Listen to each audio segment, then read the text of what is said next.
Welcome, Salam Molecule, to the Honorable Chief Guest, Acting Prime Minister, Ministry of Information, Media, and invited guests. Welcome to the Waitu cluster.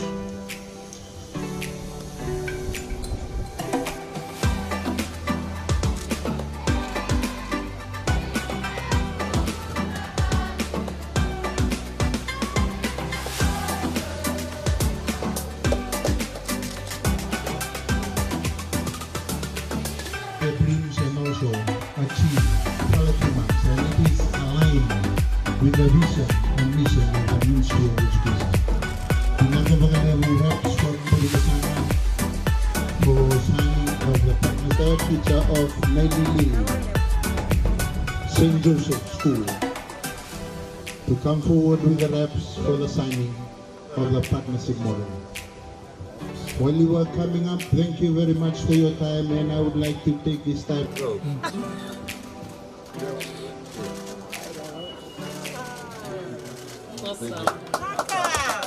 Let's give a round of applause.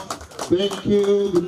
Ladies and gentlemen, it gives me much pleasure actually to be here this morning, and indeed it's quite a privilege for me to be here, because today actually marks quite a significant occasion where the parents, the Vanua, the teachers, the students have all decided to come together and form this cluster to perhaps start something that is never been done before in the manner in which you intend to do. And that is to form a understanding, a relationship, and indeed you're signing the MOU today to ensure that you give primacy to the education of your children. Ladies and gentlemen, today in Fiji, 50% of the population is below the age of 27. 50%. 70% of the population is below the age of 40. So all those of you over the age of 40, including myself, we are all in the minority.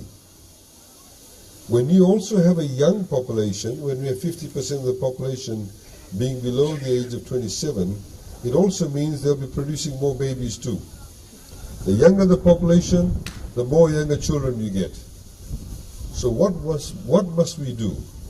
We must ensure that all these young people in Fiji actually have access to good quality education. Good quality education does not only mean that we must provide them with schools, that we must give them free education, we give them access to all the tools, but it also means that the community around them, the parents and the community, must also be focused on education. Because if we don't create the environment outside of school, they'll get distracted. We see many issues today that face our young people. Those of us who are old enough to know, we never had television in our lives when we grew up. We did not have mobile phones. Even 10, 15 years ago, people did not have mobile phones. Today, nearly every young person has a mobile phone. The distractions are many. So what we need to do is to be able to create an environment that they're able to focus on the education. If people have access to education, they have better chances of getting a good quality life, better chances of having more wisdom, better chances of getting better jobs. When you get better jobs, it also means you're getting actually better pay for your salaries. You're getting better salaries. When you get better salaries, you're able to look after yourself, the immediate family, and the community in which you live in. I also want to take this occasion, ladies and gentlemen, to also thank the teachers, because the teachers play a very pivotal role, as was highlighted in the introduction, that we have carried out a major reform in the civil service. One major area, of course, is in the Ministry of Education. Some of the reforms are still ongoing. There's a bit of what we call a settling period in the Ministry of Education. But today, a head teacher or a principal of a large school in Fiji gets a salary or is entitled to a salary of over $100,000. Who would have thought only a few years ago that a principal in a large school would get paid over $100,000? That is the position today. Today, teachers are appointed on merit. Nearly every year for the past few years, we have been increasing the number of teachers that will be able to teach in our schools. So every year, last year we increased 200 teachers for primary school, 50 for secondary. 200 the previous year, 50 for secondary again. In this year's budget, we've also announced that we'll give scholarships to teachers. Teachers who have diplomas, they can go ahead and do a degree. Teachers who have a degree can go off and do postgraduate studies, can do a master's. If they have a master's, they can also go off and do PhDs. And we'll pay for it, because we want our teachers to be also well-resourced, well-qualified, because if they are well-qualified, they'll be able to impart better knowledge to our students, to the future. Very soon, these children will actually become leaders in their own community, leaders perhaps in parliament, leaders in the workplace, leaders in this province, wherever they may be. If they're well-educated, they'll make better decisions. They'll make sound decisions. So it's very, very important, ladies and gentlemen, for us to understand that. But I also want to personally actually thank, when I was informed about this initiative by Nemani Delmai Batiki, I was actually very excited about it. Because this is the first time I've heard anybody anywhere in Fiji do this, where they've actually got together as a community and have decided to put focus on education. So congratulations to all of you. And I want all the students to please put your hands together for your parents and the Banu have actually come ahead and done this. And of course, the teachers. So ladies and gentlemen, I don't necessarily want to make a long speech, but essentially to say to you that I want to meet all of you and talk to you individually, hear some of the issues that you do have. I want to also highlight to you that in the budget, one of the things we've announced, we've set aside some money for a group of people to go around Fiji and do a stock take of all the schools. So for example, to come to all the schools in this area, find out what are the things they require, what are the things they need, whether it's science lab, whether it's computers, whether the roof is leaking, whether the staff quarters is not built well. Once we have a stock take of all the schools and the infrastructure, then we can direct specifically money to those areas.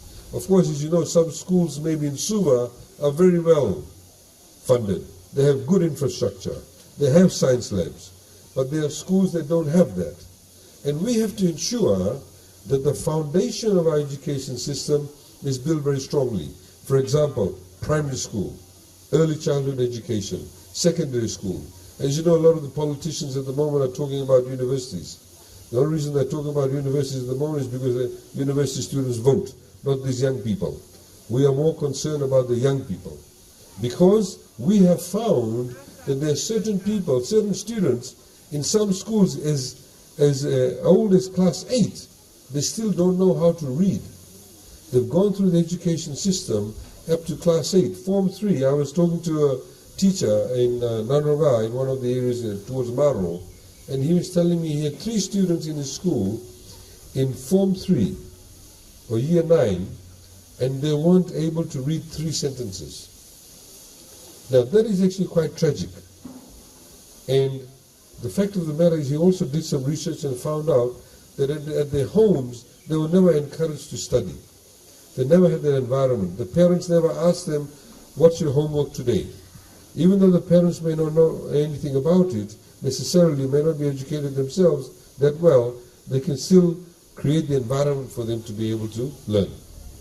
So as parents, we have the responsibility to ensure that we don't, always drinking grog or doing other things that is a distraction for our children. Because by spending even half an hour or even 45 minutes every day with your child, you'll make sure that that child will be focused towards the education. And ultimately, as a parent, If your child is educated, you know that one day they have a much better capacity to look after you too.